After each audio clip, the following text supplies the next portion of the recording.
victoire est au bout du fil. Arrivée, rapport, tous les résultats des courses en direct par téléphone au 0897 65 11 11 et sur le web génie.com.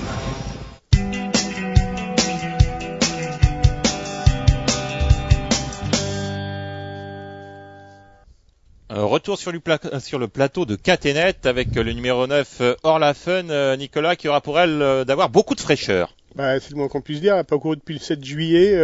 Maintenant, Jean-Baptiste Bossuet n'est pas un homme à présenter ses chevaux à la légère à Vincennes. À chaque fois qu'il y vient, c'est avec des ambitions.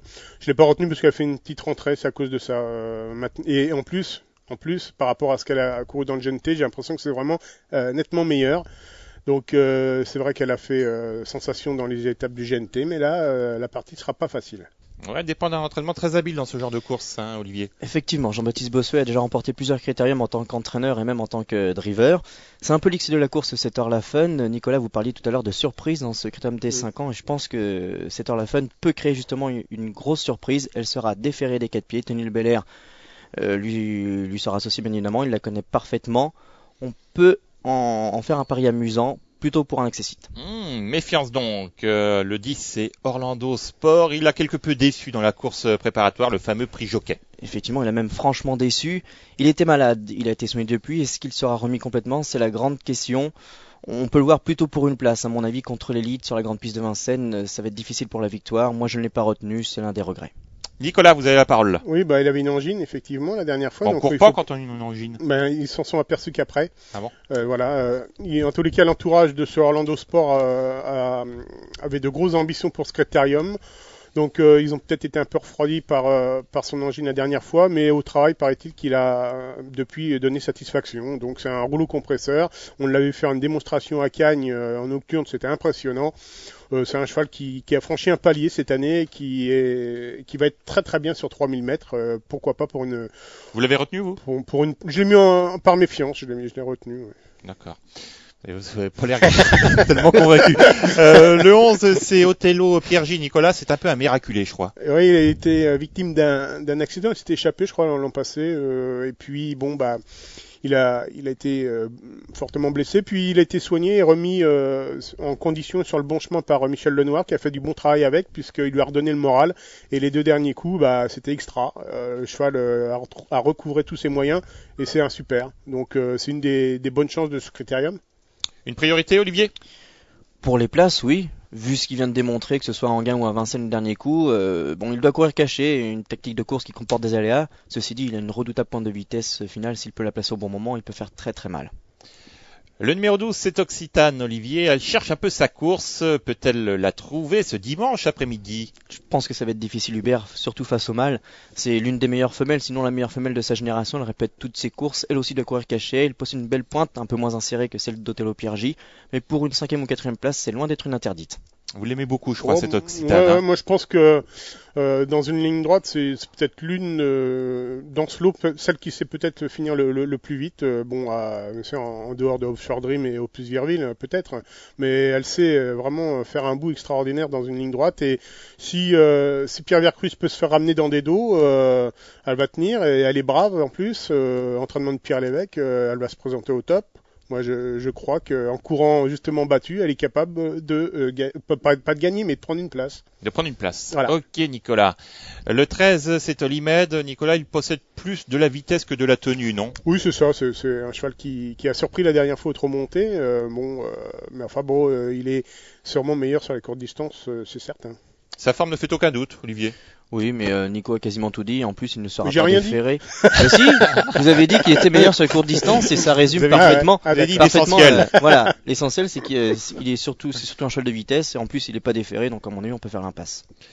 Olivier, comment jugez-vous la dernière tentative du 14, Olivia Jet? Elle ne s'est pas trop mal comportée, mais je pense que ce n'est plus la même désormais et j'ai fait l'impasse sans trop d'hésitation. Nicolas? Elle a été au critérium des 4 ans, elle avait raté son départ et dans celui des 3 ans, elle a fini 2e ou 3e, je sais plus.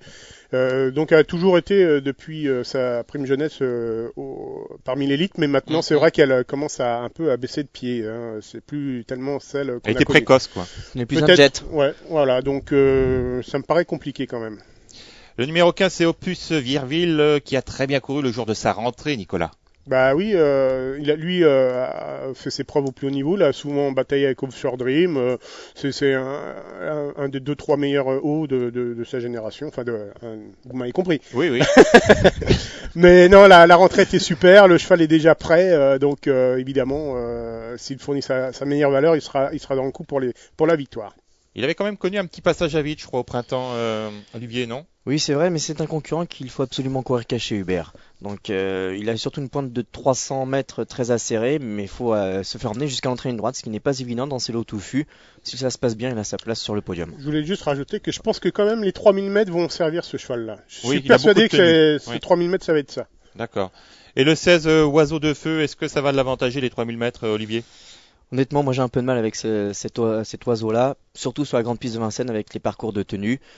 Il a sa chance, surtout qu'il devrait être déféré des 4 pieds. Franck Nivard n'est pas très chaud, vous pourrez l'écouter au niveau des interviews sur le 36-01, comme tous ses adversaires quasiment. Très beau numéro. Et j'ai bien peur que malheureusement il puisse manquer d'un petit quelque chose pour finir. Le dernier coup c'était pas extra, donc j'ai fait l'impasse. On peut dire qu'il peut lui manquer la petite étincelle à cet oiseau de Ouais, feu. mais je suis pas persuadé que ce soit une question de distance avec lui quand même. Il est 3e du critérium des 4 ans, qui C'était était quelle sur distance 2850 mètres. Ah oui. Ah ouais. Vous en savez Donc, des choses, vous. Et puis cet été, il a... j'apprends mes leçons, c'est tout. Mais sinon, c'est vrai, il a couru en Suède cet été. Il a battu Citation, qui est sûrement l'un des meilleurs Suédois du moment. Et bon, dans le pré-jockey, il y a plus de son, plus d'image. Mais est-ce qu'il n'a pas un peu subi le contre-coup de ses voyages? C'est comme vous, quand vous voyagez, vous revenez, vous êtes un peu fatigué. C'est vrai. Hein, c'est vrai. surtout vous faites la fête tous les soirs. Surtout quand je reviens de Suède. Hein. Voilà. Donc peut-être que le voyage l'a un peu perturbé et il faut peut-être le reprendre car c'est un sujet de classe. Allez, l'ultime concurrent de ce Quintet Plus, c'est le 17 Offshore Dream, Nicolas. Ce sera probablement le grandissime favori. Qu'est-ce qui peut éventuellement le contrarier? Bah rien. Pierre Lévesque vise toujours juste avec ce Offshore Dream. Donc là, il a fait la monte cette année. Il a fait une rentrée. Le cheval. Oui, bien sûr. Attention, Nicolas. Donc je reviens à mon mouton, qui est Offshore Dream, qui n'est pas un mouton mais un cheval. Et donc ce Offshore Dream, c'est la course visée, le critérium, sa rentrée était bonne. Donc là, il va se présenter au top et je crois qu'on va le revoir le cheval du Prix d'Amérique. Oui, c'est vraiment un cheval de grande classe, Olivier. Effectivement, en plus, il était déjà très fit pour le Prix Jockey. Il a fait une course, on va dire, d'entretien, comme s'il avait déjà plusieurs parcours dans les jambes. Sauf un incident de course, la palme devrait lui revenir. Allez messieurs, on en arrive au moment fatidique du choix. Chacun d'entre vous, j'ai demandé une base et un outsider. Quelle est votre base, Olivier? Alors ma base sera le numéro 7 aux yeux royal, pas un gros favori, mais pour les places c'est quasiment un coup sûr. Le 7 pour Olivier et vous, Nicolas? Bah moi j'ai pris comme base un Lévesque, le 17 Offshore Dream. Ah, vous avez beaucoup de risques, vous, dites-moi. Donc le 17 pour vous, quel est votre outsider? Bah j'ai pris un autre Lévesque. Vous avez des actions chez l'évêque ou pas? Non, pourquoi? Je vois pas le rapport. Et donc Occitane sera mon outsider préféré, le 12. Elle portera le numéro 12. Et vous, Olivier, votre outsider? Mon outsider sera le numéro 5, Olga Dibouette, une pensionnaire du redoutable Sébastien Garato. Voilà, cette émission touche à sa fin. On se donne rendez-vous dimanche pour l'évocation du quintet de lundi qui aura pour cadre l'hippodrome de Chantilly. D'ici là, passez une bonne journée et portez-vous bien, comme dirait mon ami Patrick Bian, et à une prochaine fois.